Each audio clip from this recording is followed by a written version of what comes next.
77 WABC invites you to a family fun day and softball showdown on July 20th with net proceeds benefiting Shriners Children's. John Sterling will call the game as the FDNY takes on the NYPD with special guests Dwight Gooden, Art Shamsky, 77 WABC hosts including Sid Rosenberg, Anthony Cumia, Lionel, Dominic Carter, and many more. For more info and to buy tickets, go to ShrinersChildren'sChampions.org. That's ShrinersChildren'sChampions.org. The Dr. Sky Experience. Entertaining and informative. On the Red Apple Podcast Network. I'm cocked, locked, and ready to rock, Doc. Hey, working hard, playing hard America. This is your blood brother, Ted Nugent, celebrating the American dream and our Second Amendment rights to keep and bear arms. With my blood brother, Steve Cates. Stand up for what you believe in, my friends. And welcome, ladies and gentlemen, to another exciting edition of the Dr. Sky Experience here on Talk Radio 77. Where else? WABC. Throughout our 2-hour show, as we welcome you, new guests, and old friends to this radio archive, you can call us, and we hope you do, at 1-800-848-9222. That's 1-800-848-9222, which, of course, stands for WABC.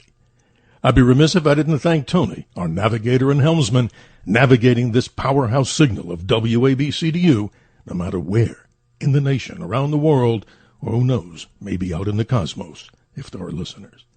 As we transition from Friday the 13th, of course, we move into Flag Day the 14th, and then from Flag Day the 14th, celebratory wishes to all fathers, and of course, all those who will be fathers, as we move into Father's Day and Father's Day weekend. Did you know the adoption of the U.S. flag occurred back on June 14th, 1777, by a resolution of the Second Congressional Congress 248 years ago? And also, happy 250th anniversary to the United States Army, and heartfelt wishes to President Donald John Trump as he celebrates his 79th birthday. Ladies and gentlemen, by popular demand, we're bringing back another very special guest on the Dr. Sky Experience. As you see the world burning, and Operation Rising Lion continues with Israel and Iran, we're hoping that somehow peace can, of course, be around the corner. But let's be real. Things that are happening in our world today, our special guest, and we'll introduce him again for the next 2 hours, is technology person, Patrick Wood. He's the author of many books. Patrick Wood is a leading and critical expert on sustainable development, green economy, Agenda 21 and 2030, and historic technocracy. He's the author of Technocracy, The Hard Road to World Order, Technocracy Rising, The Trojan Horse of Global Transformation, and co-author of Trilaterals over Washington. Wood remains a leading expert on the elitist Trilateral Commission, their policies and achievements in creating their self-proclaimed new international economic order, which is the essence of sustainable development on a global scale, in our guest's opinion. You can reach him by going to technocracy.news, technocracy.news. Jam-packed with information, ladies and gentlemen. And if you're concerned, that is, about the future of AI job loss, AI taking over, and never to be shut down. Robots, multi-trillion-dollar business coming around the corner. Hawaii to change its tourism, carbon footprint, and so much more in the so-called Great Reset. We bring on Patrick Wood for another exciting edition of the Dr. Sky Experience. Patrick, good evening to you and good morning to the world. Thank you for joining us. Greetings, and thank you for having me back again. We're going to have a great show, I think, today. Well, Patrick, I appreciate it. And before we get moving here, I wanted to remind the listeners this time, of course, is available for everybody out there who, and again, don't feel, that you're a stranger, ladies and gentlemen. You called into this radio show before on this very popular topic. The number, 1-800-848-9222. But to give the impetus for the callers out there to call in, tell us what's happened in the last few weeks before we had you, since we've had you, I should say. You've been the host of a very serious group of meetings on this whole subject of technocracy. Tell us what you've been doing in the last couple of weeks. I think it's fascinating. Well, I'll tell you, at this point, with all the stuff going on in the world right now, it's getting really, really crazy. with what's going on in the Mideast, what's going on in Ukraine. China is now raising its ugly head to support Iran. Perhaps Russia will as well. We're looking at very serious trouble, I think, in the world. And the reason I make this point, technocracy thrives on chaos. It always has, and it always will. Because whenever you have a chaotic situation, the technocrats in modern history, in any case, they always have a solution ready at hand to take care of everything and slap you with a scientific dictatorship, even worse. And my fear at this point is that the chaos going on in the world right now is going to be the hotbed for technocracy moving forward from here. Patrick, this is interesting, and I want to allude to a documentary, I should say, that's out there. And I want you to talk a little bit about this because I viewed majority of this, and I will review, I promise myself and the listeners, and encouraging them to take a look at this documentary that you're a part of. It's called The Agenda, Their Vision, Your Future. Let's put this into context as we talk about this very subject. People may be wondering as they're listening to this show, hey, I thought you'd talk about space and science. Well, part of science happens to be the subject of AI and all the other, ruminations of what's happening around with AI, plus a lot of other things. But in the best way you can describe this particular video, talk about this because, in your words, as you mentioned to me off air, there's never been a great compilation like this in talking about technocracy. Describe to us what we're going to be talking about here, about this particular video, The Agenda, Their Vision, Your Future. Exactly. I'll lay it out end to end. I think we talked about this in the last episode together. However, historic technocracy, fast forward from 1932 when the whole thing was created in the first place to 1973 when the Trilateral Commission got hold of the concept of technocracy. It was presented to David Rockefeller by Zbigniew Brzezinski, and they took off with it, and they created the Trilateral Commission in the first place. That was to create a new international economic order. That's what they said at the time.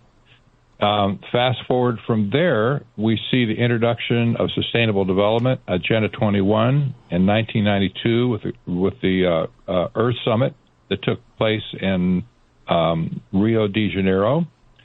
And that's where Agenda 21 was born. Sustainable development was born.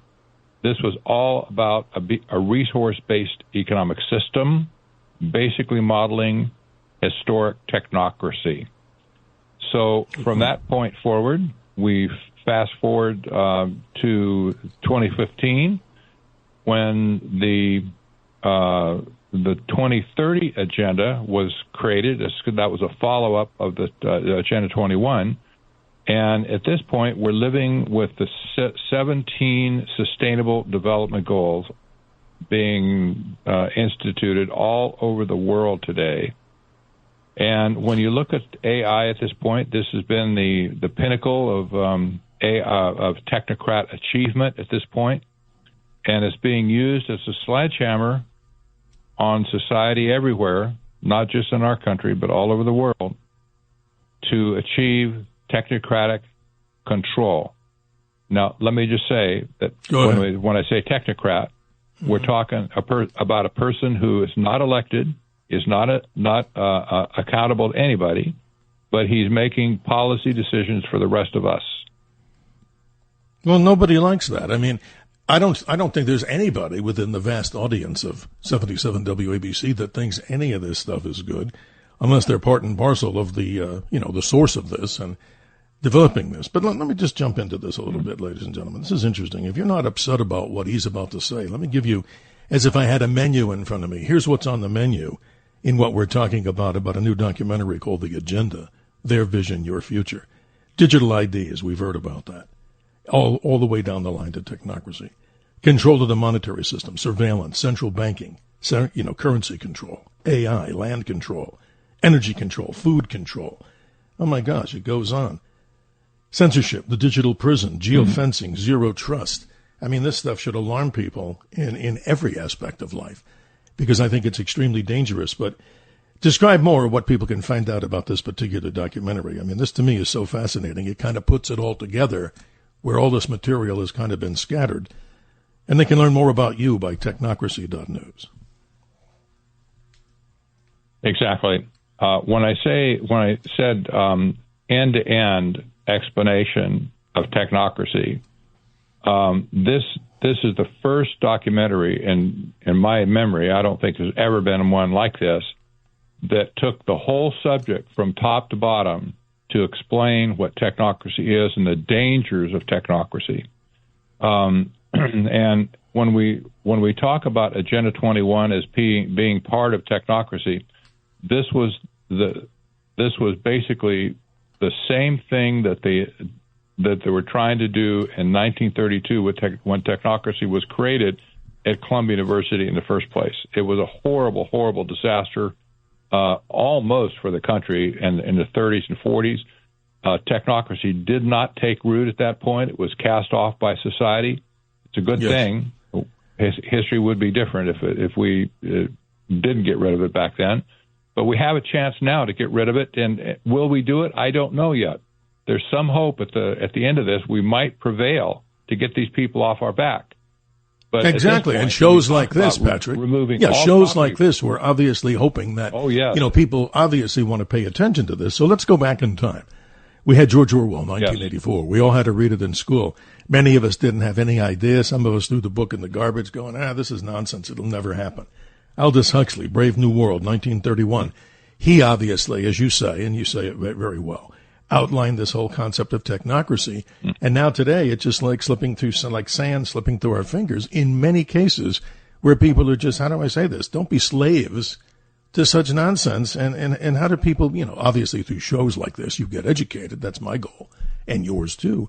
Yes. But there's so many facets of this, Patrick, that I think are so dangerous for the world. And please continue. I didn't mean to cut you short there, because obviously this is an important topic that I think goes to the top of many people. It should be many people's concern. It really should. Well, let me just give you a couple of ideas on where the state of the art is right now with technocracy. Number one, technocrats and technocracy is pitted against our political system en masse. Technocrats hate politicians. You can see when they talk about deregulation and no regulations for them, for everything else they don't care, but for them, for instance, AI, they don't want any regulation at all. They just want to run free with it and see where it lands. That's a very, very bad idea. When you talk about property rights, they're talking about removing all property rights from people where we can't own land, houses, and other things, like things that make us, Americans, I guess. When you talk about property rights, this is near and dear to every person in America. And you talk about I'm going to say this, jobs Patrick, around the country now. Right. What say the people out there? 1-800-848-9222. Because let me say this. I'm listening to you. I've followed you for many, many years. We've had you, of course, as a guest on many other shows I've done. And it's always been overwhelmingly popular, as I'm sure this whole episode will be, of course. But it's so amazing. It just ingrates me with that people that I talk to. I talk to so many people, and they're like, well, that's really like a fantasy. They're not trying to do any of these things. And you bring up the subject matter, and it's just so incredible. And one of the statements that I think is so profound in this whole video that we're talking about here is, guess what, ladies and gentlemen? Own nothing and be happy. Can you define that? It sounds almost like a cliche, but what does that mean in the concept of technocracy? This is important. Well, this is exactly what Klaus Schwab said a couple of years ago during COVID. That basically you're going to own, well, not basically, he said it flat out. You'll know by 2030 you will own nothing. You'll be happy, he said. That won't happen, obviously, but if you who'd be happy? Own nothing, well, they said at that point everything is going to be rented or leased or perhaps pay-per-view. no matter anything in your life that you need, that you could be able to rent it somewhere, but you're not going to own it. This is insane. The Western civilization is based on property rights, period. The right to own property, the right to save money, the right to save money and give it to your kids if you wanted to. Mm-hmm. Of course. So where's all this interference coming from? This is really insane. Yeah. Yeah. Mm-hmm. So, terrible. When you talk about these basic freedoms that we've enjoyed in this country, everything has been chipped away by this business of technocracy, because what they're saying to us is they have the science, we don't. We're ignorant fools. They have the science to make all the decisions for us according to their, what they think is good for us. Well, doesn't that leave us like cattle in the feedlot, basically? Oh, of course. Where Absolutely. we're going to be herded from pen to pen and shot and given special rations or whatever. This is crazy. This is not what anyone wants in our country. However, at this point, this technocrat class, they've basically taken over our country at this point. They're everywhere in Washington, D.C. at this point. They're asserting themselves as themselves all over the place in domestic policy and fiscal policy, you name it. How do we get rid of these people? Well, they're unelected for one. They're not accountable to anybody, basically, except perhaps the president. But they're going to affect our lives. This is the whole point of the movie, the agenda. The subtitle, Their Vision, Your Future. That sums it up. Patrick, let's go on to something here as we move to the bottom of the heartbreak at the bottom of the hour here.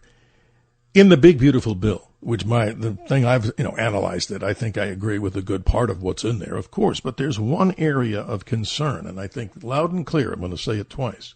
In the big, beautiful bill, and you can say it better to qualify it, apparently there's some sort of a incapable way that the United States, meaning states, cannot change any federal mandates to the whole AI program for a period of 10 years. Explain it in your way of maybe I didn't get the words out right, but I think I was on the right track. What's in there about AI that should be of concern to anybody who's a thinker?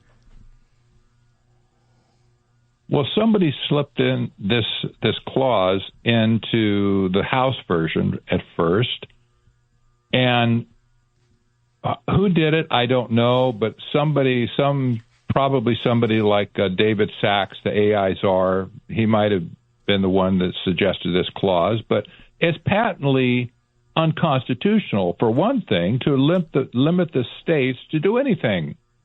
Well, of course, it's a 10th Amendment issue, isn't it? Passed to the Senate. Right. It really is. But when the bill was passed to the Senate, it ran into the so-called Byrd Rule, which means, and I think that's probably from Senator Byrd some along the way in history. But anyway, the Byrd Rule says you can't attach any non-budgetary item to a budget bill. Okay, that makes sense. I like that a lot, actually. So they had to change.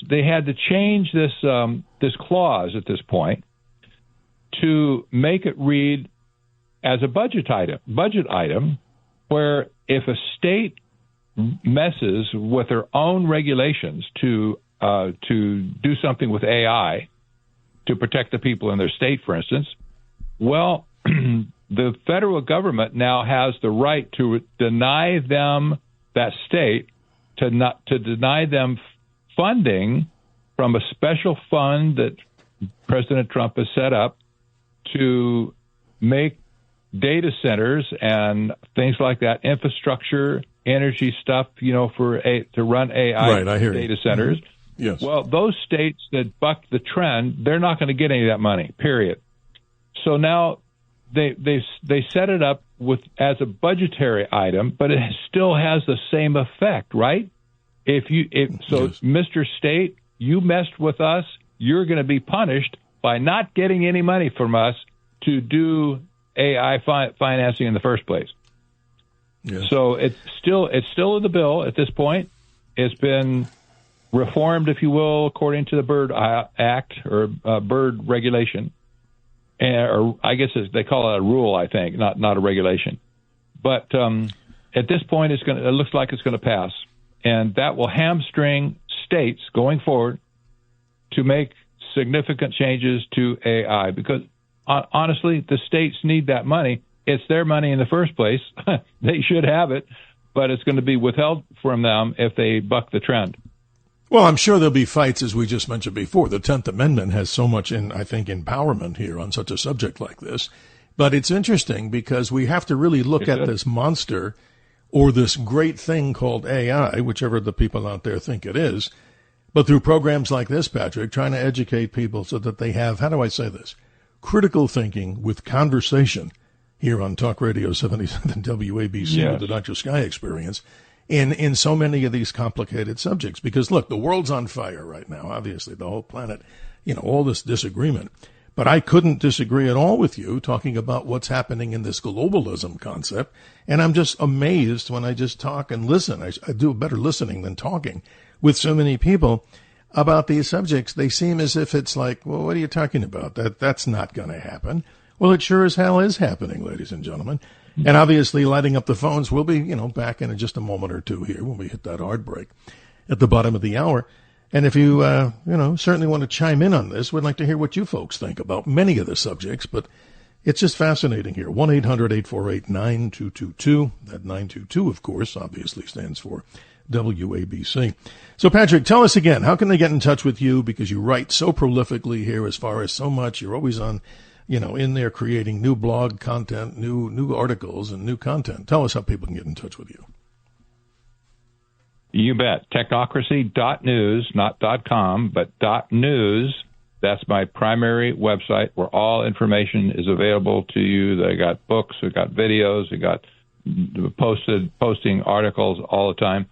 But listen, you need to go to the top of the page, see that movie, the agenda, their vision, your future.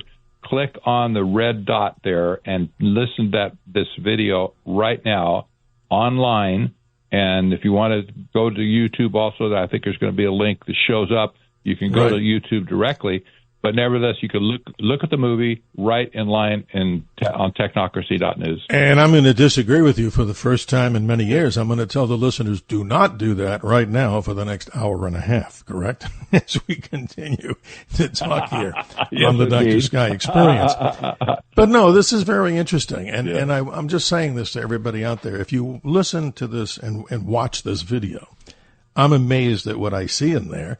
And it's done not in the sense of, scaring people. It's just trying to provide content with credibility and many, many sources to back up the information in there. Because, there's so many things to talk about here, Patrick. And that's why I say to everybody out there, ladies and gentlemen, you're really the reason why we're doing 2-hour interviews with various guests, because some of the emails I get and the texts and they say it in simple language. Hey, Dr. Sky, we can't get in because we want to talk about these subjects. So that's why we've decided in many cases to talk with you, ladies and gentlemen, not at you. And that opportunity exists to really dig into these very good subjects, which you don't really hear in many platforms in the media anymore. They're short 2-minute little interviews. And how can you get the word out, which is very difficult indeed. 1-800-848-9222. We know we have on the other side of the break a lot of other callers that want to get in on the conversation. And ladies and gentlemen, tomorrow night is management, John Katsimatidis, owner and operator, and management has given me the privilege and honor of doing an additional Saturday midnight to Sunday 2 a.m. We're looking to have a very interesting gentleman for 2 hours. His name is Don Iles. Who is he? As a young student at MIT in his 20s, he developed, along with his team, all the landing software for the Apollo missions when Neil and Buzz did that first amazing historic event back on July 20th, 1969. Don Iles, will be talking with us about how he created all this software in that amazing landing on the moon and then all the subsequent Apollos. You're listening to me, Steve Cates, Dr. Sky, the Dr. Sky Experience. Our special guest as we continue to move through time and space, Patrick Wood at technocracy.news. We'll be right back after these important announcements. The Dr. Sky Experience on the Red Apple Podcast Network.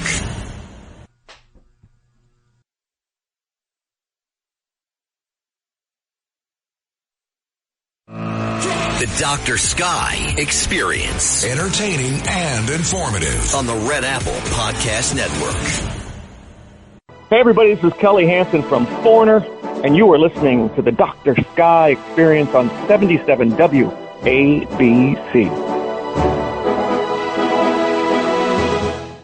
31 minutes after the hour, we thank Kelly Hansen of the iconic rock band Foreigner. They'll be traveling and doing their last tour together, ladies and gentlemen, throughout 2025 and coming to a city near you. We'll be talking with those great people in future iterations of our show. Here's a quote that's apropos. It's hard to determine whether the brazen brashness of the bureaucrats or the toxic passivity of the public has been more shocking. A quote from the famous James Tunney, who's been involved in technology. Our special guest as we move toward the top of the next hour, Patrick Wood at technocracy.news, a good friend of mine talking about the subject. But ladies and gentlemen, as we requested, the callers rule here on the show. So let's go to line one and welcome Lou to the conversation in Long Island. Good morning. How are you doing, Lou? Yes, good morning. Great show. It is all a plan, it seems. They don't want you to own anything, the globalists, the technocrats, whatever you want to label them. Right. You're going to be beholden to them for everything. As I said to your screener, one of the happiest days of my life is when I got my 40 by 100. It was mine. Yes, and they don't exactly. want you to have that. Mm-hmm. You bet. Yeah, Lou, it's a real serious issue. Patrick, let's jump in. Lou's getting us excited here about topics that are, how do we say it, common sense that most people out there, I think, really need to listen, learn, and follow some of these instructions to protect yourselves. Patrick, your response. Exactly. Until you have your private property taken away from you, some people just will never understand. But when they have their property taken away, then they'll get the picture. For instance, look at all the people who have been dislodged from their homes because either they couldn't afford them or they got bankrupt or whatever, or somebody came in and like BlackRock and bought up their whole neighborhood. Now they can't find a house that they can exist in. Now all of a sudden they become renters. And I see all of these apartments going up in Mesa, Tempe, Chandler, and Arizona here. They're all over the place. On every corner, it seems like they're popping up like crazy. The people who are into these apartments, most of them, if not many, maybe most of them, were formerly property owners. They've been dislodged from their property. Look at all the farmers have been dislodged from their land in the last 10, 15 years. Thousands and thousands of them. You bet. Lou, what do you think? To respond back to Patrick fell here, we want to get you in the conversation here. You're bringing up all these points here in Arizona, like Patrick said. We're seeing these stack and pack everything buildings is 100%. Right. And, there's also a shortage of housing because all these foreclosures that happened in the great, downfall, 2008, 10, whatever it was, they were all bought up by hedge fund companies. And they renovated them after they were foreclosed, but they didn't put them up for sale. They kept them for rentals. So you couldn't even get a starter home anymore. That's amazing, Lou. It's everywhere. Lou, I hate to get you short. I want to say thank you, brother, for being part of this experience. Thank you for letting me on. And anytime. And I hope you join us in the future. Let's continue on with the great callers. On line number 2, we welcome Tony in Arizona. Tony, thanks for joining us. Your comments. Yeah, thank you, Dr. Sky, and thank you, Dr. Woods, for coming to this Dr. Sky experience. I'm going to bring something else into this big topic of technocracy, which covers quite a bit as far as different subjects underneath it. One of the things that was brought up even before about people losing property, things like that. Another thing that's been attacking us for a while now is what people have access to other than, their individual rights, things like that. And I'm talking about being able to purchase things, or even health care, being able to be part of it, when for a while now there's been this idea to make things better, faster, smarter, using the microchip implants that some corporations mandate. All of their employees have to have this device or they won't even be working there, as well as many European countries demanding their citizens get involved with this microchip technology, which, limits the access to whatever thing that they can receive depending upon the reader that scans this chip. Especially now, that's part of the artificial intelligence we've been grown to trust. Now we're seeing it gain a personality. That's what I think is starting to scare us more. What do you think about that? Yeah, Patrick, he brings up some good points. Mm-hmm. That's a good point. We need to look in China to see exactly where this is going. When China has a social credit system, and it basically can hedge you in to a certain behavior by dinging you for things that you do that they don't like, and rewarding you to do things that they want you to do. Well, in China right now, there's so many cameras there monitoring you 24/7. They know where you are all the time. They know everything about you. They're watching you all the time with AI, I might add. So if you cross a street, kitty corner, in other words, you're a jaywalker, your picture will be taken, put up on a shame board on the spot, and you'll be fined from your bank account before you even get home for your transgression. Well, this is the concept of a digital prison, where I agree. Everything is monitored about you, and the people have no ability to escape at that point. Now, honestly, there's a lot of young people in China that kind of figured out some workarounds, sneaking around, doing stuff. But you know what? By and large, they can't get loose of the system. Once it's in place, it's almost virtually impossible to get out of it. But this is coming to America now. We look at China and say, oh, that's just China. That China does weird things over there. It's not going to happen here. I'm sorry. It is happening. Right. It is happening here, and people need to pay attention. Tony, your last response back. Go ahead. Exactly. Go ahead, Tony. Yeah, well, I see that. Obviously, it's kind of like putting the frog in the warm water and then bringing the water up to a boil, where it's not noticed as much until it's too late. Whereas now we have cars. There was even firearms there for a while. They had an ID chip or a ring that you had to wear to be able to use this gun, this magic gun or whatever you want to call it. It seems like it's spreading everywhere. I know. You bring up good points, Tony. I wish time was available for every deep conversation, but my friends who are calling or people that are still on the line will do our very best in our 2-hour episode here of the Dr. Sky Experience to get people on. Let's say good morning as we go to line 1, and let's say good morning to Bill in Brooklyn. Good morning. You're on with Patrick Wood. Hi, how are you, sir? Doing fine, sir. Oh, good. I just wanted to go a little bit deeper onto this, and I feel that people have to come out and say this is all about control. They're taking your freedoms away little by little. I've been saying it for years. What they do is try to get people easy, like with debit cards, this card, where you don't have to carry cash. Just go to the machine, put it in. They could track everything you do, like they did to the people on January 6th, Bank America. They tracked everybody's card, knew where they were staying, where they went to eat, then they went and got them. And this is the mark of, who's the bad guy. Yes. And it's Mary said, this technology is evil. And once it takes place, it will kill everything. Like I said, they don't want you to own nothing. They don't want you to have anything. They want to tell you what to do. This is bad. This technology is evil, and it's good in a way, but when it's used wrongly, It's very bad, and this is what people face.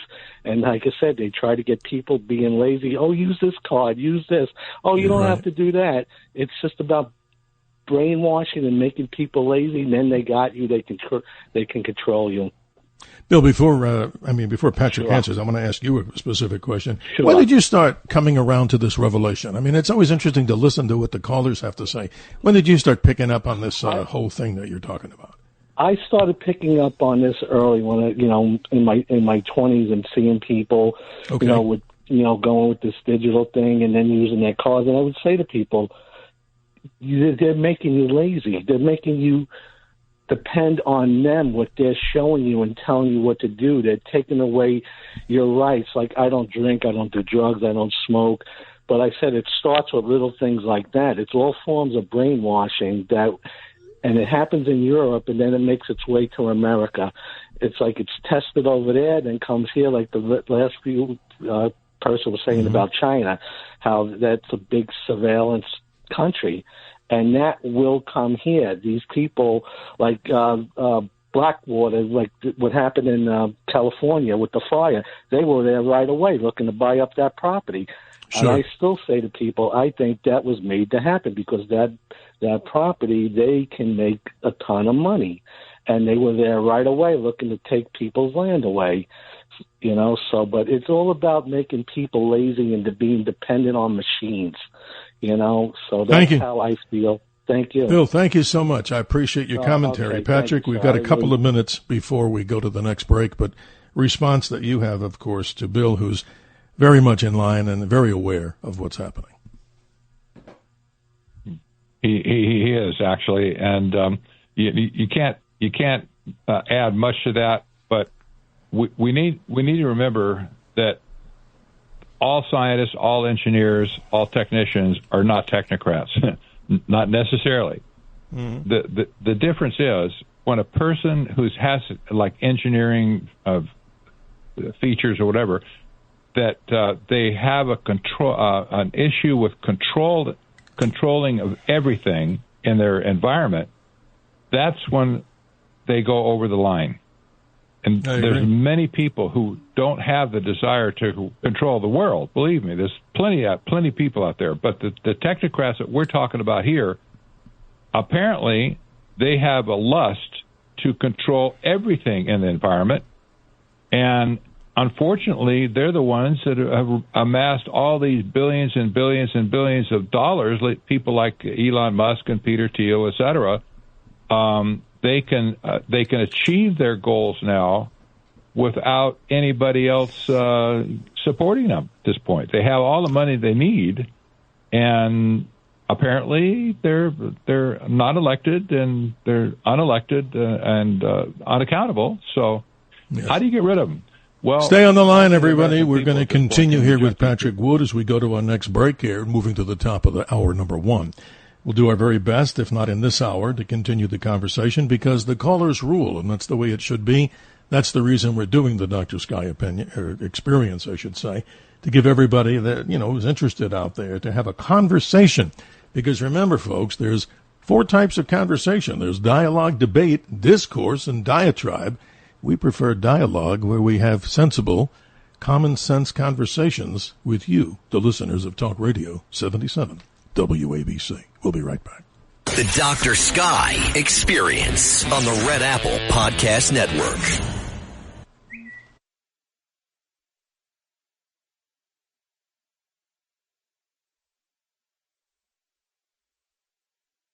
The Dr. Sky Experience. Entertaining and informative. On the Red Apple Podcast Network.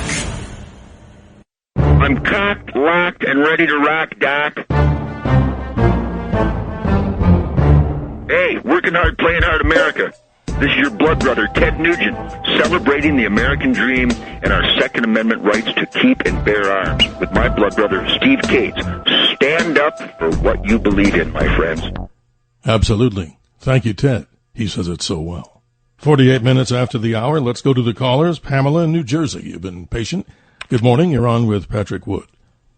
Good morning. I've been calling congresspeople and senators about this big, beautiful bill. There's a section in it which I find absolutely frightening.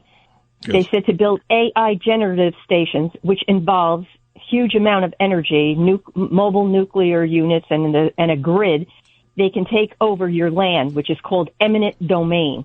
Ooh, that's not good. And and they don't really want to hear your, oh, it's progress. No, it isn't. And I've also noticed that the utilities bill, I was just looking at my water bill. Each time you get a bill now, the price goes up. I think they're pushing us off our lands through the utilities. The utilities have been given power that is outrageous. And through technical, smart meters and everything. I really do believe that. Pamela, I appreciate you. Let's have Patrick respond here and stay on the line with us here. And folks, if indeed you don't get in this hour, we're more than happy to carry you over the best of our ability into hour number 2. That's why we do 2 hours with special guests. And Patrick, please continue. She is absolutely right.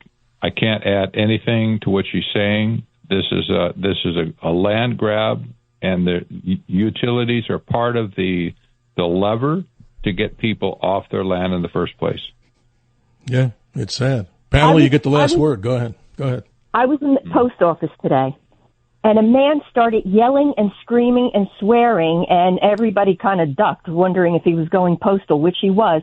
He was opening up his bills.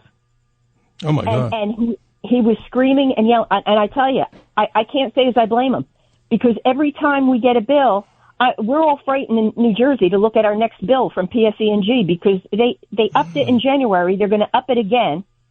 And they're like the Gestapo. They used to be polite, and, I didn't think about utilities every single day of my life. Now I see them, right? and you get frightened. You actually get frightened because they're ordering us around, and the water bill just went, they sneak it on the base charge. They just went up $3 and something here in New Jersey. And you're like, well, wait a minute, I didn't use more water this last 3 months. What happened?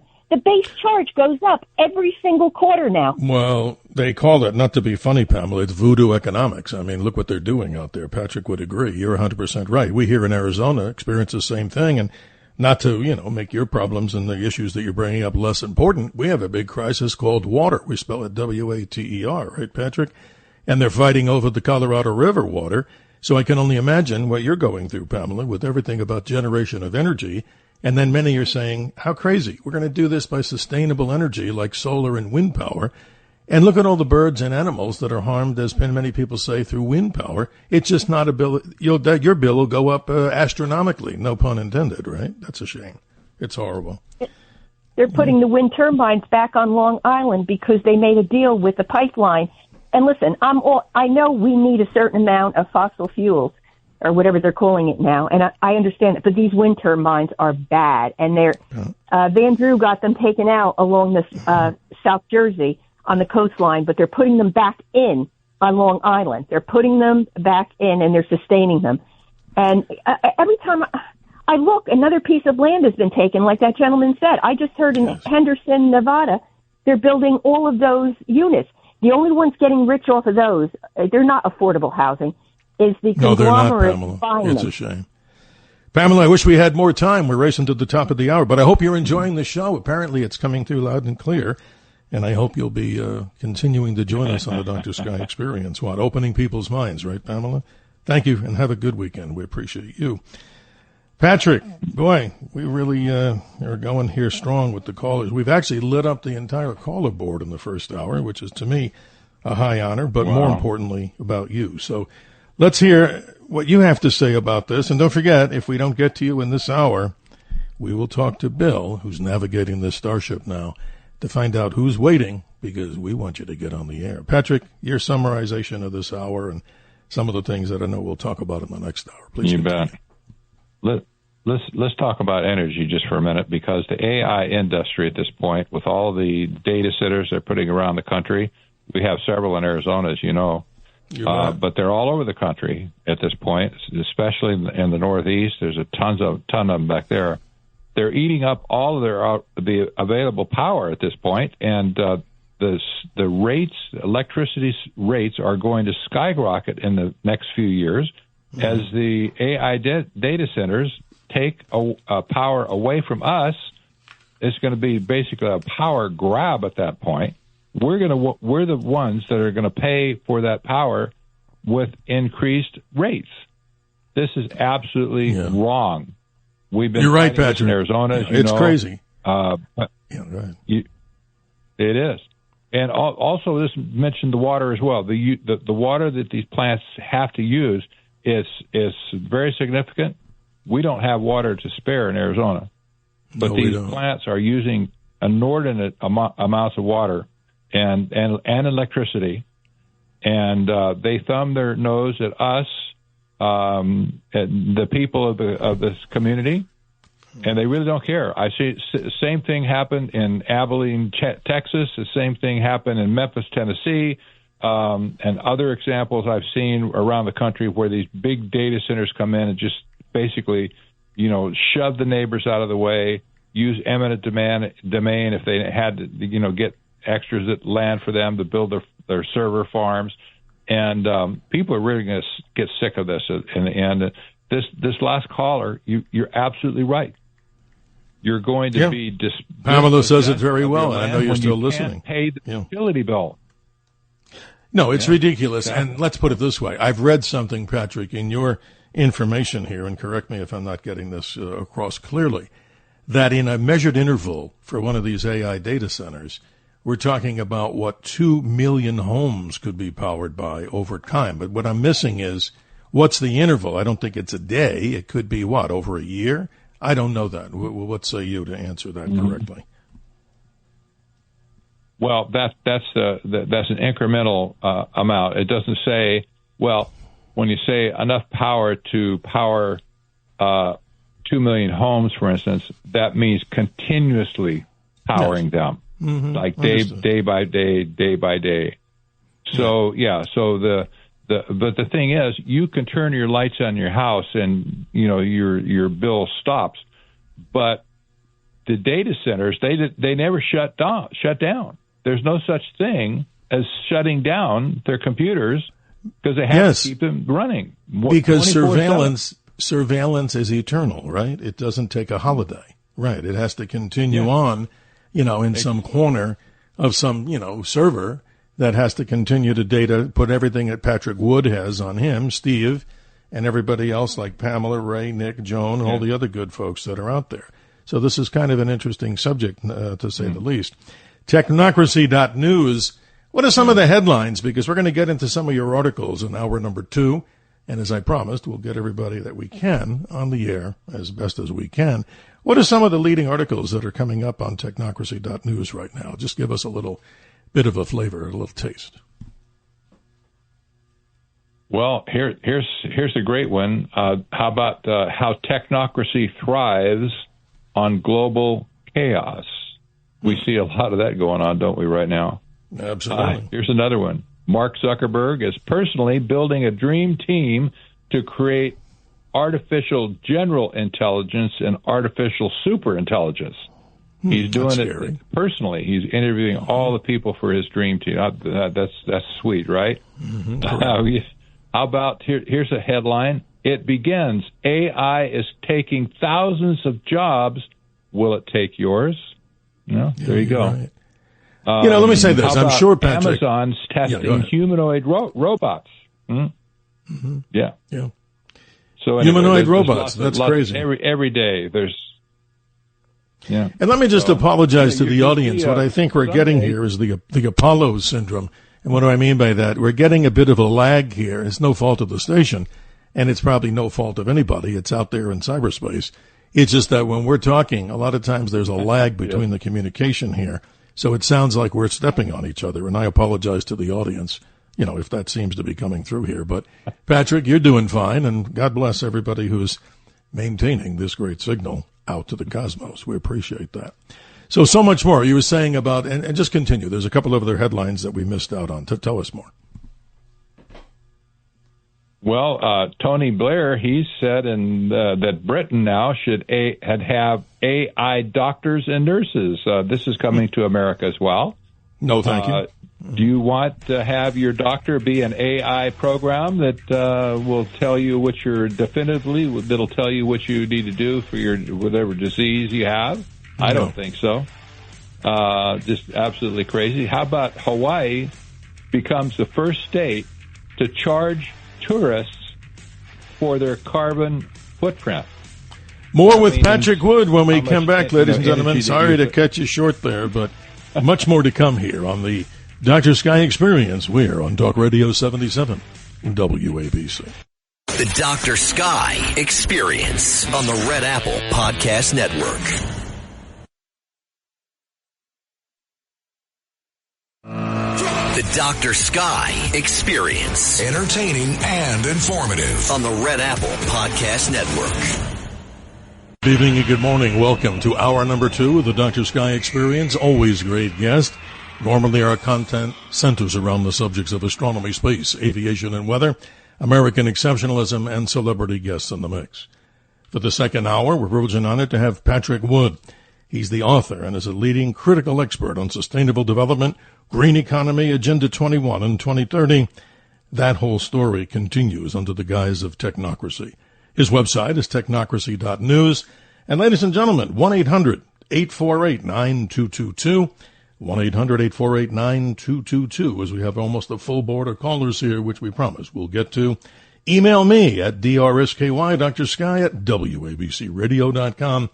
And to check out our vast podcast archive, simply go to WABCRadio.com or RedAppleAudioNetworks.com. Patrick, welcome back. Let's now go to join the callers who have been patiently waiting. Let's say good morning to Nick on line number 3 in Virginia. Your chance to be heard here on WABC. Good morning, Nick. Good morning, Dr. Sky.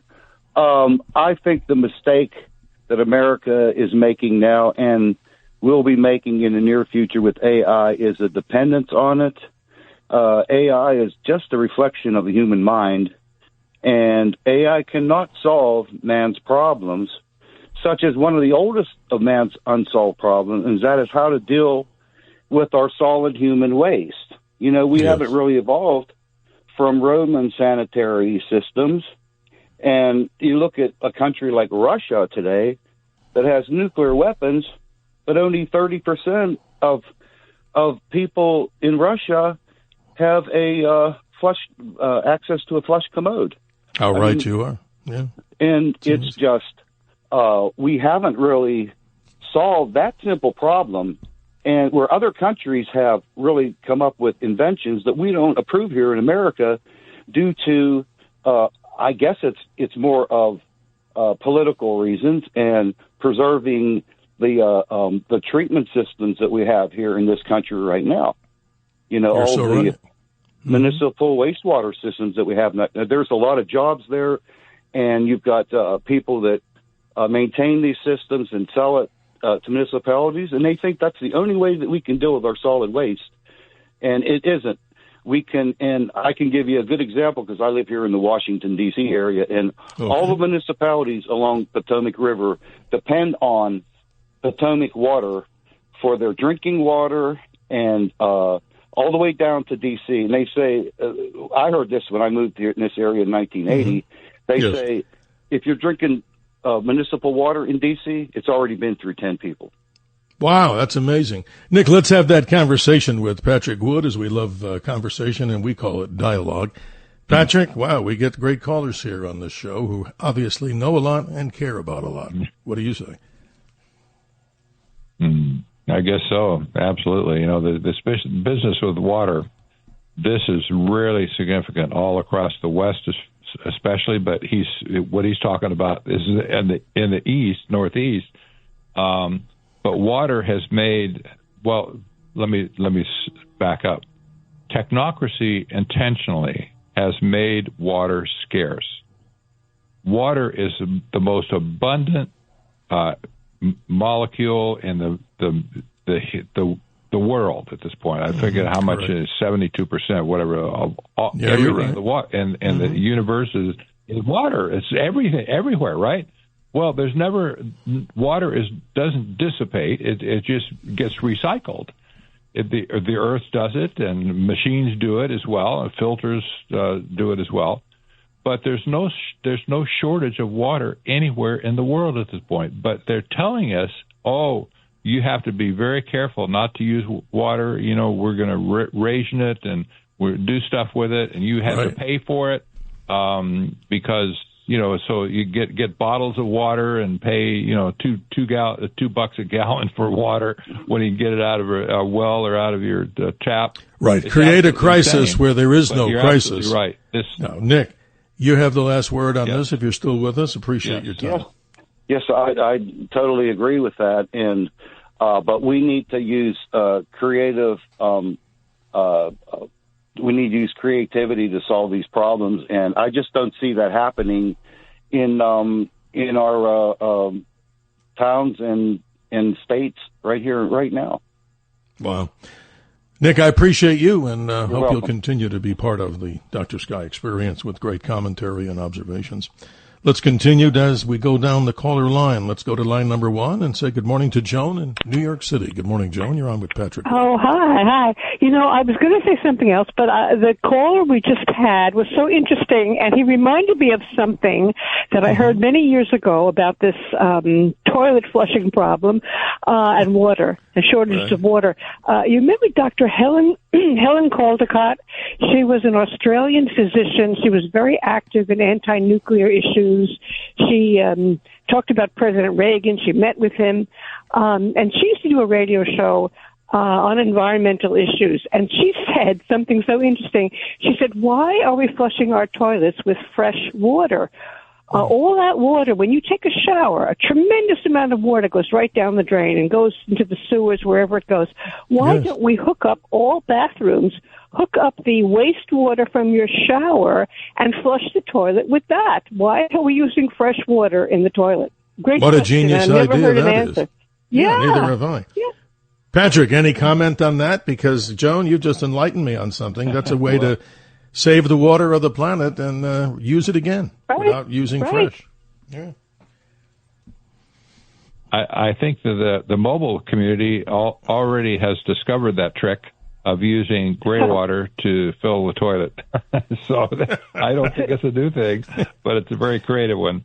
Well, ladies and gentlemen, if there's any plumbers out there, feel free to call in at 1-800-848-9222, and maybe we can get a way, Joan, that we can hook this up in our own homes and do our own part. Because wouldn't that obviously then lower the amount of water that we're using in our water bill every month? Of course, if we recycled that water. Yeah, you bring up a genius idea. And I'm sure everybody within the sound of WABC, I'm sure there's an entrepreneur or two out there, Joan, that's already taken that, and there's probably tomorrow they'll file a patent on it. There you go. Thank you, Joan. Any other comment you want to make? Idea. Yeah, any other comment? Credit goes to Dr. Helen Caldecott. Well, thank you for your time. Hope you continue to be part of the Dr. Sky experience as you are right now. Let's now say hello on line number 2 to Deanna from Brooklyn. Good morning, Deanna. Thank you for joining us on the Dr. Sky experience. Thank you so much. It's so invaluable to have this discussion. I would like to also mention regarding the water usage. I feel like getting a foot pedal because sometimes your hands are full and then you have to turn the water off and you have to take a long moment before you're able to do so. Sure. And if you had a foot pedal, you could constantly regulate the flow of the water. You could turn it off with the foot, and then you would, you consistently, you wouldn't have to keep turning it on with your hands. But I mean, there's all kinds of ways to save. But the whole mentality of smart meters, for instance, perhaps your guest would know the smart meters cause cancer and they tend to be flammable. Is that true? Patrick, this is a great question. I was actually going to bring this up sometime in the discussion, but Deanna, you really hit a home run. Go ahead, Patrick. This is a good one. I'd like to hear about smart meters. Explain it to me. I didn't quite hear the bit about smart meters. And go ahead, Deanna, what please. I'm saying is they are flammable and they cause sleeplessness and cancer, and they're forever collecting data, as you had mentioned, and also they will try to sneak them in. And they say that they're going to be somehow better for you, but the bill goes up as soon as you get the smart meter. Interesting.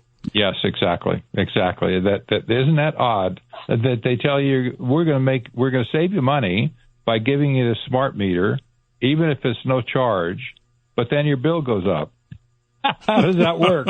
Well, you know what that is? System, you know, Deanna and Patrick. That's what I consider voodoo economics, and it violates the rules of common sense. Right? Yes, I wish you would have a whole. And, you know, you have to go. Go ahead, Deanna. I'm sorry.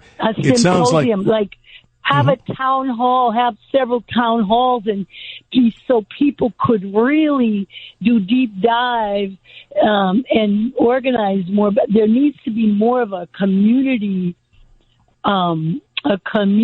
groundswell, because communities can defeat this. And then they can spread it to the next community, because everyone is so oblivious because they're all distracted by their cell phones and all these little messages, soundbite. We're living in this soundbite, what is that? Static, like the static on this television when it gets, it's just, we're oblivious. It's like the Twilight Zone, Deanna. It's like the Twilight Zone. Yeah. And you know what, Patrick and Deanna and everybody listening around the world, this is my big gripe. And maybe I need help from somebody out there, and you can call in at 1-800-848-9222. I'm a humble servant here. My problem, Deanna and Patrick, I can't not look at my cell phone without, I want to read a news article. And I'm bombarded, do I sound naive, with 800 different advertisements that I don't really want to see, and I didn't ever want to buy the product, so I can't say that, oh, yeah, there's that shirt that I watched a few months ago that I wanted. Isn't that incredible, Deanna? I mean, it's like there's no more peace on this whole thing, and we're paying for the whole service, and we don't have, unless, maybe I'm sounding a little old here. Patrick, do I sound like I'm complaining more so? Do I? I hope not. Confusion control. It could be. It is crazy. Well, Deanna, I think I'm going to go see my psychotherapist on Tuesday. And, of course, I don't have one. At least, thank God I don't at this point. You. No, I appreciate it. Deanna, thank you so much for your time. And thank you. Appreciate you being on the Dr. Sky Experience. Let's continue with the callers. It looks like the lines are continually, how do I say it? A full board of callers. We love it. Let's go to line 5 and say hello to Ray. Good morning in Brooklyn. Are you with us? And your question or comment? I am. Dr. Sky, I had time to format a question, even if it's going to be short. I've been holding around for 45 minutes. I often introduce yes, sir. I often introduce the failed species concept, of course, excluding the two gentlemen and myself, who I'm very privileged to have reached tonight. But I would like to direct this question to Mr. Wood, whatever author put the opposing skulls on his early book, The Evil Twins. I mean, there's no upside between that and your newer book, because I wanted to mention hypothetically, of course, if let's say there was a God that created Earth and then immediately said, this might exclude animals. I mean, they could be included in as a failed species, as much as I love them. But if God wound up turning around quickly saying, this didn't work out, they are a failed creation of mine, is that the reason that, I heard a glint of optimism in Mr. Wood's remarks earlier, but when I saw when I contemplate this Evil Twins, which I'll probably order, I just felt like maybe back then he was a little more dark. And I was wondering if there's ever going to be something better than a world ending by fire and chaos and water. And I mean, do they want us to reach our 250th anniversary? The planet's, like you said, not only in fire, but I've never seen in my 67 years the turmoil. Even though I heard of World War II and whatnot, I never seen such turmoil like this come into almost like a. You have to be careful not to panic and cause hysteria. I didn't want Ray, call to reach. Yeah, you've given us ideas for shows for the next 2 years. I mean, this is great. But Patrick and Ray, here comes the dialogue. Gentlemen, go for it. Yes, sir. Yes, sir. Yeah.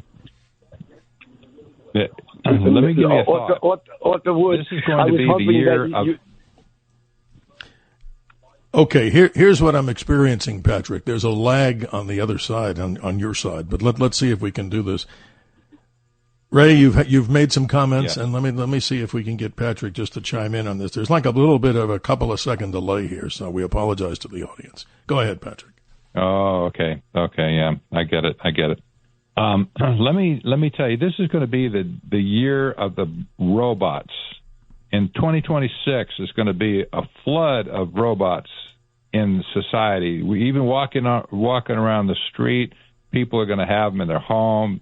Employers are going to take them into their place of employment. What do you think when all these robots are walking around? They'll all be equipped with AI.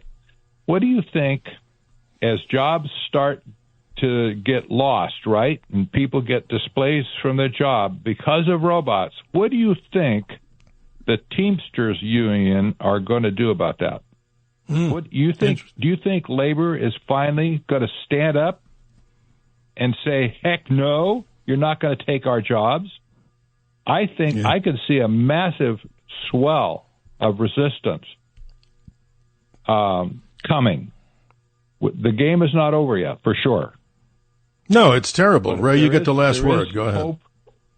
Yeah, I was employed in the Teamsters for 45 years, and I noticed there's some jobs of civility that I don't know how they could even consider using a robot that would be quite expensive to replace human beings trying to keep New York City and the surrounding parts of their buildings as clean and safe as possible. But I often have to concede to Mr. Wood's brains far more than mine, even if we're close to the same age. But I was just trying to direct that question. Do you think a failed species concept, when it comes to transhumanism and the powers of the highest level of technocracy, do you think that that's kind of evil, isn't it? I mean, is there any upside, sir? Is there any possibility of saving the species? Good question, Ray. Wow. No. I know the concept of transhumanism is to trans into post-humanism. Klaus Schwab calls that at the World Economic Forum humanity 2.0. What that means is that technology will be merged with the human condition to make something different than what we are right now. But I'll tell you one thing. You're the only one that can be in charge of your humanity. If you choose to give it away, you can. If you choose to keep it, you should, I think, in the case. And but that's a choice that should be left up to every person on this planet, especially in America. Absolutely. And I think there's going to be pushed comes to shove on this, and in the end, what people say, no, we're not going to give up our humanity. Thank you very much. Go away. We're not going to do it. Ray, he makes good points. I appreciate you. Thank you for being very much at the tip of the spear on these subjects. I mean, I'm impressed that you're talking the terms transhumanism and the questions about the hope for the human species as things change with this focus on AI, and as people a lot smarter than myself, I can't speak for anybody else, Ray Kurzweil in his books, this genius as he's talked about AI, one of his first books was The Age of Spiritual Machines. Maybe many people read it around 25 years ago.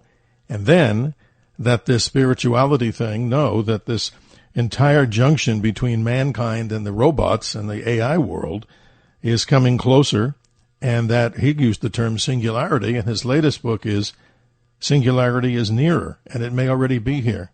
Ray in Brooklyn, thanks for the call. This is interesting, Patrick. Boy, we could spend years doing this, and that's why we hope to have you back again as we talk about these particular subjects. Really good, yeah.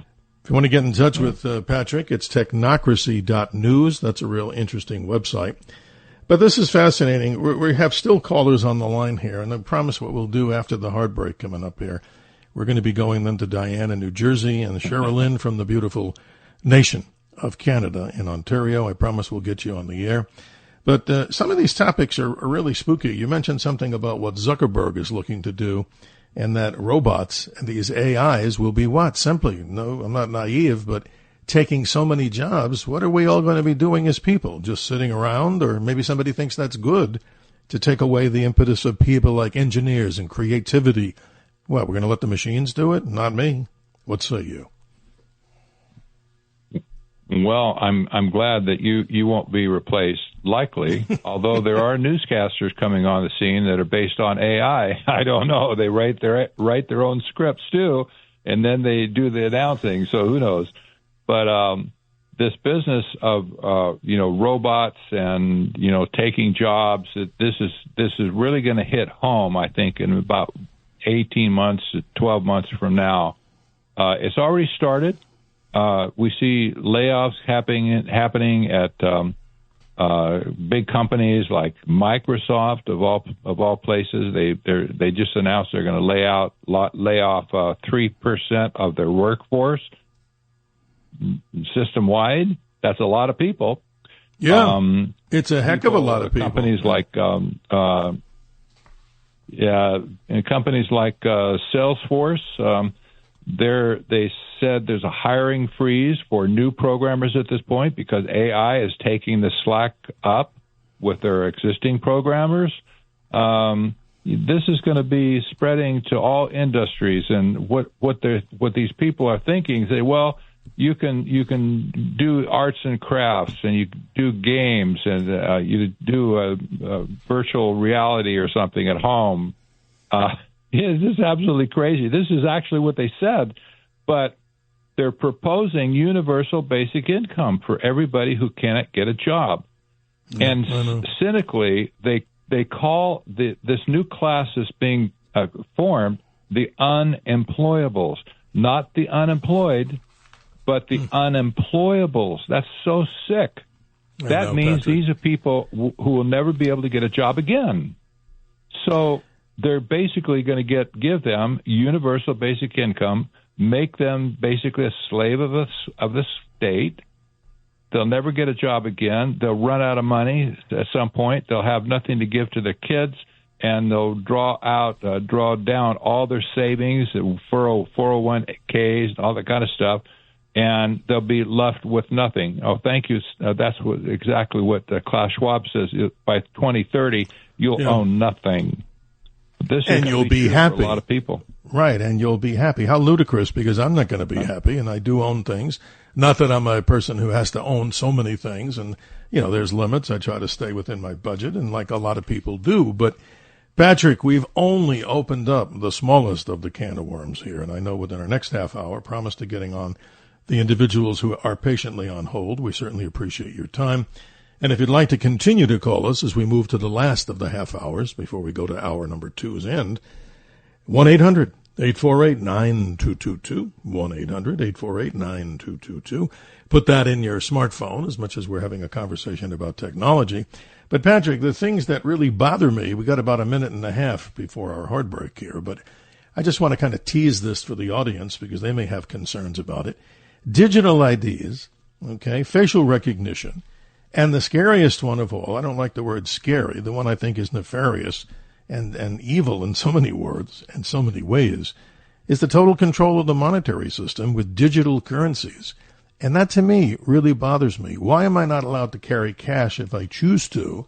Why am I not allowed to pay with checks if I want to?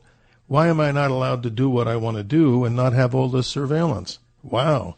These are topics that we're going to get into, ladies and gentlemen, as we continue on. But doesn't that bother, Patrick, it bothers you, I know. Talk about it for a minute.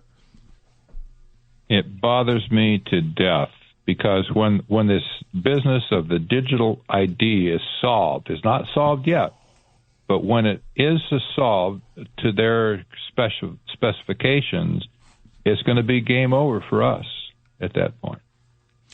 Well, you say it so well, and there's a video, a documentary that you are recommending, and this is something important, ladies and gentlemen. It's The Agenda, Their Vision, Your Future. How do they get that? They go to what? They go to your website. It's not that you're purchasing the video, so I don't want to think people that we're selling this and pushing people. You go to what? Technocracy.news? No. It's free. It's free. That's what I want to be. It's free on Technocracy.news. You bet. Thank you, Patrick Wood. We're now at the bottom of the hour, a thing we call the hard break. And ladies and gentlemen, thank you for your patience. We'll get you on with your questions and comments. That's what makes a dialogue in a conversation. I'm Steve Cates, Dr. Sky, and thanking you, ladies and gentlemen, far and wide, no matter where you're listening, Who knows? Not only around the nation, around the world, but maybe there's somebody out there, even in the cosmos. We'll be right back on the Dr. Sky Experience. The Dr. Sky Experience on the Red Apple Podcast Network.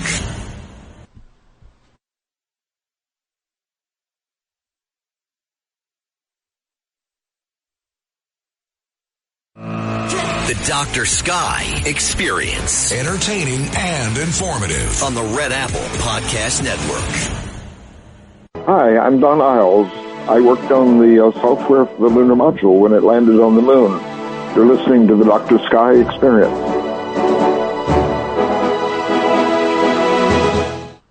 Machines like objectives and not other perspectives. So says James Tunney, author of a very interesting series of books and one entitled Empire of Scientism. 32 minutes after the hour, we appreciate you, ladies and gentlemen, of the Dr. Sky Experience, our special guest in round number 2, and we're certainly going to welcome him. The doormat here is open, and we're welcoming him back. Patrick Wood, he's an author of so many books, and he's a leading and critical expert on sustainable development, green economy, Agendas 21 and 2030, and the subject of technocracy. As promised, let's go to the callers, and let's welcome on line number 3, patient as she has been, Sherilyn in Ontario, Canada. Good morning, Sherilyn. Good morning. First of all, I want to thank you for your programs. I love Friday night. It's such an educational program. Thank you. What I'm calling about, earlier you were talking about smart meters, and we've had the smart meters here for years. You know, for your utilities. Mm-hmm. Sure. And, what they do is every time, like, it starts out so much for the low, medium, and high for what you're going to pay when you use it, and then they just up how much they're going to charge more for this one and that level, that level. That's how it keeps putting it up. It's like they change the amount you're going to pay for whether you're doing more of your electricity in moderate times, low times, high times, and that's how it puts it up. So, yeah, many people don't like them, Sherilyn, but Patrick. I don't. Yeah, we don't. We didn't. In fact, about a month ago, I was walking by the front door, and there was this gentleman out there at the system at the on the wall, or out there on the side of the house, and I looked, and he was pulling this thing out like it's a light bulb and replacing it. And I said, "You're replacing the smart meter?" And he said, "Oh yeah." He said, "They wear out after so long." He says, "We replace them." So I imagine you're paying for all that too. Yes, Sherilyn, you bring up good subjects. I had one installed in my home. I don't know. I guess I have to be honest with the audience always. I was kind of naive about it. I thought it was just, hey, another better way to, quote, save money. That's what people told me. And I wonder, as we're hearing this. But, Sherilyn, I want to get Patrick to talk about this because this is a concern as we listen to what you're saying in Ontario, Canada, and people, I'm sure, all over the country and the world. Patrick, this is an important topic, what Sherilyn brings up. It really is. And the first two requirements of historic technocracy from the 1930s, number one, register on a continuous 24-hour per day basis the total net conversion of energy. Number two, by means of registration of energy converted and consumed, make possible a balanced load. You could read that kind of a statement on your utility bill, where they want to use these smart meters to create a balanced load. This has been the plan since 1934, for Pete's sake. Yeah. There's a gentleman here in Peterborough who is the one that created it, believe it or not. And where is that, Sherilyn? Where is that? I didn't hear you. Where? We're in Peterborough, Ontario. There's a gentleman here. He created that thing, the smart meter, for California. Oh, they had him designed to make it for California, and then of course it ended up coming here. And at one point, we had a government going to come in, and they were going to take them out. Try to get people to vote for them. And I said something to this guy's girlfriend who was working with me at the hospital, and she said, "They'll never go out. They will never take them out. They save money. They'll never let you take them out." And she was all for it because her partner is the one that created the stupid thing. No, Sherilyn, this is amazing. thank you for being part of the show, and I appreciate our Canadian friends. Yeah, I love your show. It's a good show. No, well, thank you so much for the kind comment. I was just going to add that we have so many people, as you probably know, from Canada that come down to Arizona. I don't like the term as they described them in the past as snowbirds. I mean, that's kind of a strange commentary, but we've been living with that. But here's the problem with these tariffs that are going on. We've seen a big decline, as you would imagine, from people coming from Canada to spend what we consider to be our warm winter. But hopefully more Canadians will join forces and come back to us, and we, of course, to do trade with them. We're, of course, very proud to be listening to what you have to say. Thank you, Sherilyn. Appreciate your time. Let's go to line number 1. If she's been on the line patiently, we appreciate her time. Diane in New Jersey. Good morning. You're on with Patrick Wood and Steve Cates. Hello. Thank you both. This is a terrific show. I've really been enthralled with everything you're talking about. Patrick, I've been following you for a long time, so I think you're terrific, and I'm glad that Dr. Sky has had you back again. The thing I was wanting to talk about was the Real ID. I am so concerned about the Real ID. And I urge people to say no, refuse it. You do not need the Real ID. You can travel with your passport, okay? And if you don't have a passport, then get one. But stay away from the Real ID, because that is going to totally control our lives.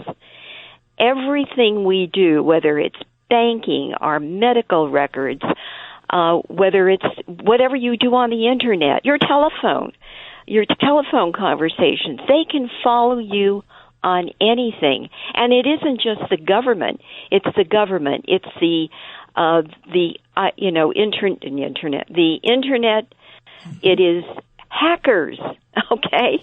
I mean, now you have... Right? I mean, it's so frightening to me. And if you've already subjected yourself to getting the Real ID, then go back to the motor vehicle department and demand a regular license. You can do this. Let me ask you, Diana, before Patrick responds on this. He's full of information beyond my level, but here's the deal. When you get this is so interesting. I'm wondering about that. They have this little gold or some little star that I did this, so I'm honest with everybody. How would you then, you're saying you could fly. Obviously, I have a passport, so I have a passport. Don't they have enough information on me with my passport, more so than this driver ID that you're talking about? They want to control your life, and that's what the Real ID does. It's not that you can't use your passport. It's because they want you controlled totally. And this will do it. The Real ID will do it. And then, of course, the digital currency. Think about what happened to the Canadian truckers, right? I mean, this was brought up on the program earlier, too. I mean, that, it is real. And also, when we talk about control, we've already lived through that, through the global COVID fraud, right? With masks that were ineffective. I deal with small businesses, and I was thinking about, even from a manufacturing standpoint, think about how quickly, all of a sudden, those 6 foot, or the 6 foot social distancing, those squares appeared everywhere. I remember them. Right? And all of the partitions that went up in supermarkets to protect the cashier, and in your library, and everywhere you went, banks, they had all of this plexiglass. That takes time to create all of that. How quickly it happened. They had it all pre-planned. All control. You're right. Absolutely. Well, and Event 201, which occurred in October, right? Prior to, so that was in October 2019. By January, everything started rolling, right? I mean, it is scary when you think about how quickly they were able to control the population. And they did it so effectively. And they kept the medications away from us, right? You couldn't couldn't get the ivermectin, or you couldn't go to a pharmacy because all about control. Right, totally controlled, right? Well, Diane, I appreciate you. I hate to cut you short here. One other quick thing is, quick thing on when we were talking about the guaranteed income, think about the fact that the next step is assisted suicide. Oh, God, that's hard. No, well, think about that, because think about all the states that are doing this now, right? I mean, it's becoming very, very, and look in Canada, right? I mean, it's scary. And Bilderberg, that they're meeting in Stockholm now. They just put depopulation on their agenda. Wow, this is all spooky here, Diane. Okay, you should write your own. You should write your own book on this subject. But not to cut you short, I wish we had 52,000 hours. I thank you. No, you're awesome. No, and I thank you so much. Thank you for joining us on the Dr. Sky Experience, Patrick. You got about 2 minutes before we go to the next break, but now you have the floor, and I learned a lot from Diane, and I'm sure everybody out there. This is awesome conversation.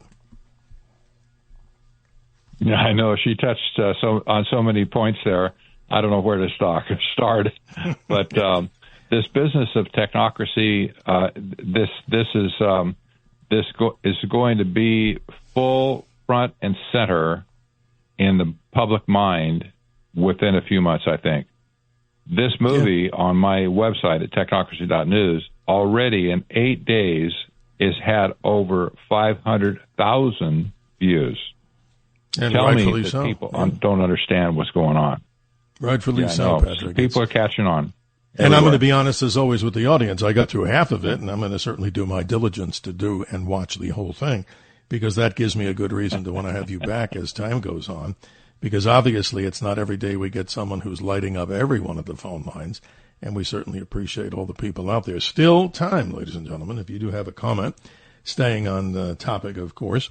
And again, what are those things in conversation? There's 4 types: dialogue, debate, discourse, and, well, we go on to diatribe, but we don't do that. We like dialogue. So if you want to join us, 1-800-848-9222. We'll be right back with Patrick Wood and any other callers and comments and some other empowering subjects. We'll be right back. The Dr. Sky Experience on the Red Apple Podcast Network.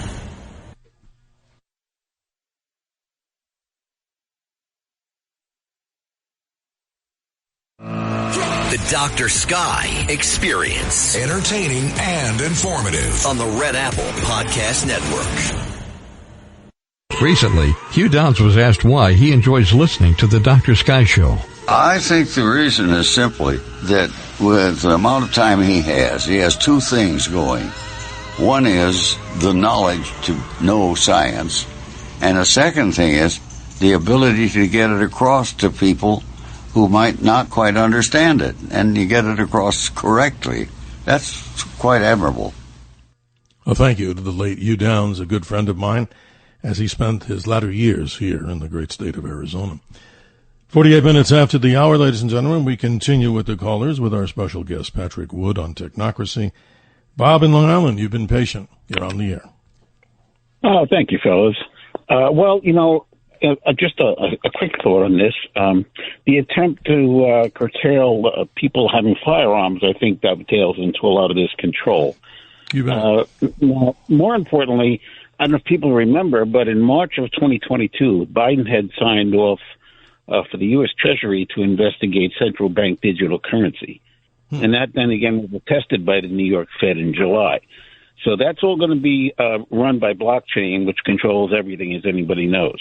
There's a complete history of every transaction that's made. But the worst part about it is the central bank digital currency is programmable, which means that they can put an expiration date on your money. So you get your paycheck. It will be issued by a central bank. There'll be no more banks, no more cash. Eventually, they'll let cash to exist for maybe 2 years.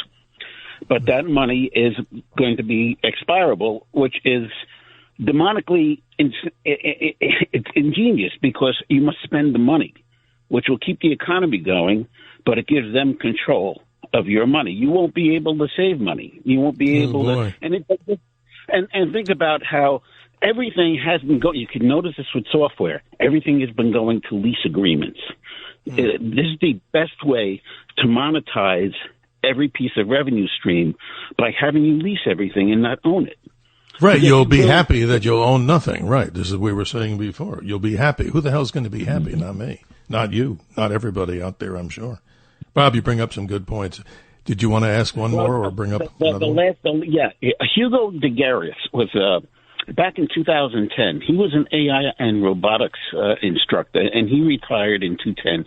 He worked in the artificial brain lab in Xiamen, China. He was the teacher of theoretical physics and computer science, and he had talked about this merging between cyborgs and people, and his prediction was, and he written some novels on this, but how the evolution of AI is going to be godlike because of their ability to think so fast and rewrite their own software. And they're eventually going to get to the point where, and when they rewrite their software, they incrementally increase their ability to do things faster. I've even heard of this being talked about in modern day when they're doing things with AI and quantum computing and robotics. I mean, and when you talk about depopulation, that's nothing new. Bill Gates has been writing about this for years. And I remember 2 years reading ago about after COVID, the next disease is going to be disease X. And now I've actually heard something about disease X when they were talking about this stuff. What's the next one coming down the pipeline? You're right. Here we go again. Right, another thing in a dystopian world. But Bob, I want to let Patrick respond here because the time will be running out. But your final thought? Go ahead, Bob. Has found out that are creating these 6-inch to 12-inch long clots in human bodies. And they think this is back to the development of vaccine using the RNA technology. Okay, I'll let you go. No, hey, Bob, thank you. I appreciate your time, and let's get Patrick to jump in on this wide variety, a plethora of subjects to discuss. Patrick, we get these great callers here all through these 2 hours. Exactly. What we see here, the wraparound technology, the cocoon, if you will, it embraces all the physical things in the universe that we've been talking about: energy, water, property rights, that sort of stuff. But also it wraps in the human condition itself. So technocracy has taken over the healthcare system, lock, stock, and barrel at this point. All the decisions are being made according to protocols, and now AI. China has an AI hospital. It's staffed by AI doctors and nurses. That's amazing. You can't see a doctor because they don't have any doctors. Wow, this is really scary. 5,000 patients a month. Now you're scaring me, Patrick. What? No, I mean, this is terrible. Okay, well, kidding. Yeah. I know this is crazy. You can see this coming here. This is what Tony Blair wants to do in England right now. No, thank you. You see this technocratic mechanism surrounding all facets of the human condition, all domains that we can name of humanity: our health, our sustenance, our food, our water, our energy, the air that we breathe, etc. Is all coming under this technocratic umbrella to eventually to establish a scientific dictatorship where nobody can escape. It's horrible. We go to one more caller, Joaquin in Pennsylvania. You'll have to be brief as we move to the top of the hour. Good morning, Joaquin. What say you? Something. This is really something else. Good morning. It really smacks you in the face of biblical end times prophecies, doesn't it? I mean, you can see. Yes, it does. Right. And Revelation. Yes. I mean, the UK is already implementing the 15-minute cities, from what I understand. And once you don't have the opportunity, to be able to go out and work, and when man has nothing left to do, and they're going to give you your paycheck every week, and they're going to have total control of you. Then they're going to dictate to you how you spend that money. You're going to be totally reliant on them. There's no more anymore, taking care of yourself. They'll determine that you're not going to have a gun. You're not going to be able to drive a car. You're going to live in a small apartment, stacked on top of everybody else. You're not going to eat real beef anymore. They're going to have that lab meat that they make from cancer cells, I guess. Bill Gates or whoever's coming up with that one. And that's bad, Joaquin. Not to mention these mRNA vaccines that who knows what they do to you.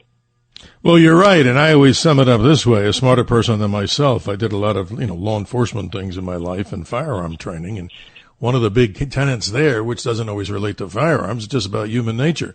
The definition of a victim, ladies and gentlemen, is someone with no options. Always fight back legally and responsibly. Joaquin, thanks for your input. Patrick, you get the last word here. I want people to go to technocracy.news. Obviously, our clarion call here is for people to take a good look, spend a little bit of time, maybe 2 hours, the agenda, their vision, your future, and in the future iteration with you, we'll get responses to that. Patrick Wood, final comments for you. You get the last 4 minutes. Indeed. I thank you for your time, especially with this movie. I just encourage people now to go to it and listen to it all the way through. It's a two-hour presentation. However, when we talk about Bible prophecy, by the way, this is an important topic we haven't really talked about yet. It might be interesting, especially with this audience, to talk about the effect on religion and AI. And at this point, there's a new trend emerging right now. I just really talked about it for the first time this last week. But the subject about AI God, this is really weird. But that's scary. I talk to a lot of young people, Patrick. I know. Yeah, this is crazy. I talk to a lot of young people, and they say to me, they're kind of smirk when they look at me, and they go, there's no God. The God is the AI. It's how we get all our information. But let me not, this is the wrong time to try to put a little scare into people. It's not my intention. But all this insanity of this digital world ends in a flash of an electromagnetic pulse attack. Yes. And at one time, I knew this gentleman, Dr. Peter Vincent Pry, P-R-Y. People should look him up.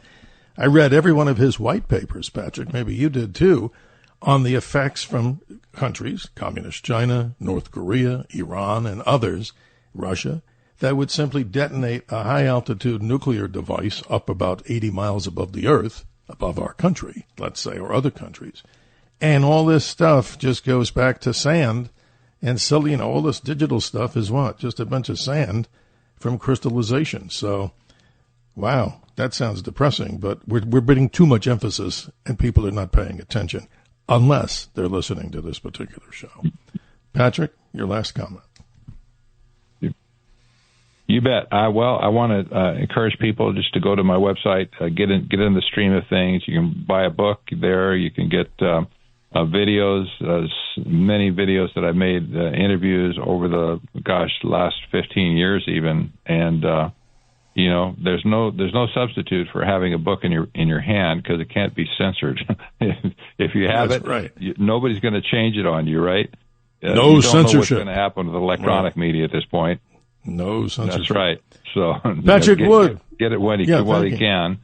I appreciate you so much, and as all the audience does here, you lit up the phone lines, and if you could look at the lights, I'm sure, that Bill is doing as he's navigating this powerful starship signal of WABC, it would look like a small Christmas tree right there, and that's a great thing.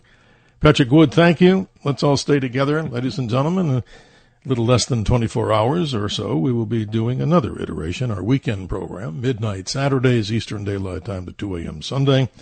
We wish the President a happy birthday, and the second, as we talk about the 250th anniversary of the United States Army, and so many other things as we move into Flag Day.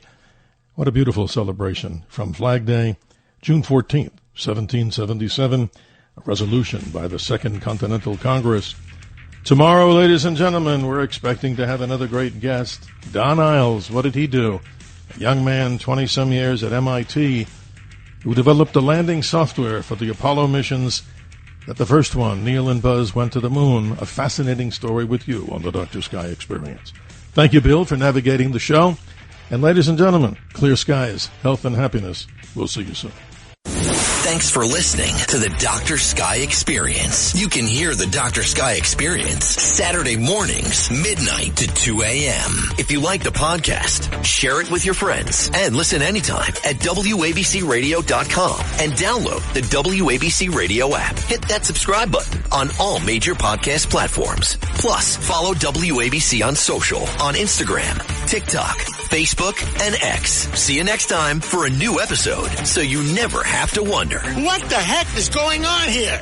77 WABC invites you to a family fun day and softball showdown on July 20th with net proceeds benefiting Shriners Children's. John Sterling will call the game as the FDNY takes on the NYPD with special guests Dwight Gooden, Art Shamsky, 77 WABC hosts including Sid Rosenberg, Anthony Cumia, Lionel, Dominic Carter, and many more. For more info and to buy tickets, go to ShrinersChildren'sChampions.org. That's ShrinersChildren'sChampions.org.